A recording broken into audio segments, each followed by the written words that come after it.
This stylistic diagram shows a gene in relation to the double helix structure of DNA and to a chromosome right. The chromosome is X-shaped because it is dividing. Introns are regions often found in eukaryote genes that are removed in the splicing process after the DNA is transcribed into RNA. Only the exons encode the protein. The diagram labels a region of only 55 RNA bases as a Xshaped. In reality, most genes are hundreds of times longer. Credit Thomas SplettstoesserWikipediaCC BYSA 4.0. Approximately 1 in every 100 babies is born with congenital heart disease (CHD), and CHD remains the leading cause of mortality from birth defects. Although advancements in surgery and care have improved rates of survival for these infants, CHD patients remain at elevated risk for heart complications later in life, other congenital abnormalities and neurodevelopmental deficits.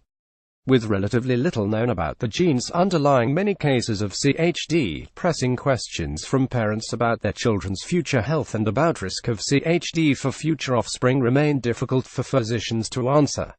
But a new study from the NHLBI Pediatric Cardiac Genomics Consortium (PGCG), part of the Bassinet Program, has helped shed new light on some of the underlying genetic causes of cases of CHD as well as the long-term outlook for patients who carry these mutations. The team, led by researchers at Brigham and Womens Hospital, publishes its latest findings in Nature Genetics this week. As a clinician, there's nothing more devastating than when parents ask us about future risk for a child with CHD or for having another child, and we have to tell them, "We don't know," said cocorresponding author Christine Seidman, MD, director of the BWH Cardiovascular Genetics Center and Howard Hughes Medical Institute investigator.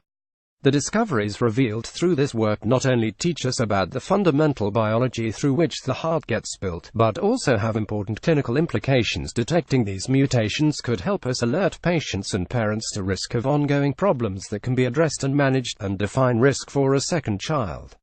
The new study, conducted in collaboration with researchers at 7 academic centers across the U.S., leverages clinical and genetic data from more than 2,800 patients with CHD as well as information from parents. This allowed the researchers to determine which genetic mutations had been passed from parents to offspring and which had appeared spontaneously in the child's genome, known as de novo mutations. The team reports several important findings. 1. Some genetic mutations are transmitted from parents to children. The team identified mutations in one gene, FLT4, that consistently led to a condition known as tetralogy of Fallot, a complex malformation that often presents with cyanosis, or blue baby syndrome.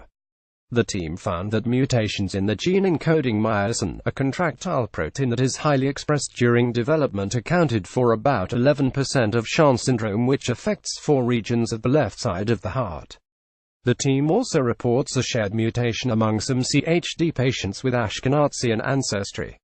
The identical mutation in both gene copies of GDF1 accounted for approximately 5% of severe CHD among children of Ashkenazian descent. Could have direct clinical implications for assessing risk among people with this ancestry, too. Some mutations appear for the first time in a child's genome. The team reports de novo mutations in many genes, but particularly in those that modify chromatin, a complex material that surrounds DNA and that undergoes dynamic changes during development. These mutations occurred most often in CHD children with other congenital defects and/or neurodevelopmental issues.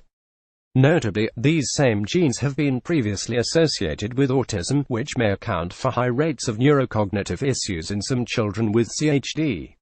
These new findings could be used to expand current genetic testing panels for CHD, to improve both information for parents about the recurrence risks in future children and the long-term care of the CHD infants.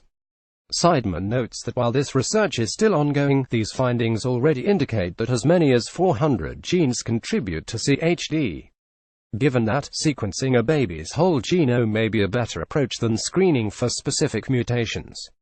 Whole genome sequencing may be the most effective way to detect genetic variants that cause birth defects and may affect a child's short and long-term care, said Seidman. Explore further research finds spontaneous mutations a major cause of congenital heart disease. More information. Contribution of rare inherited and de novo variants in 2871 congenital heart disease probands. Nature Genetics 2017. Nature.com articles. doi 10.1038 ng.3970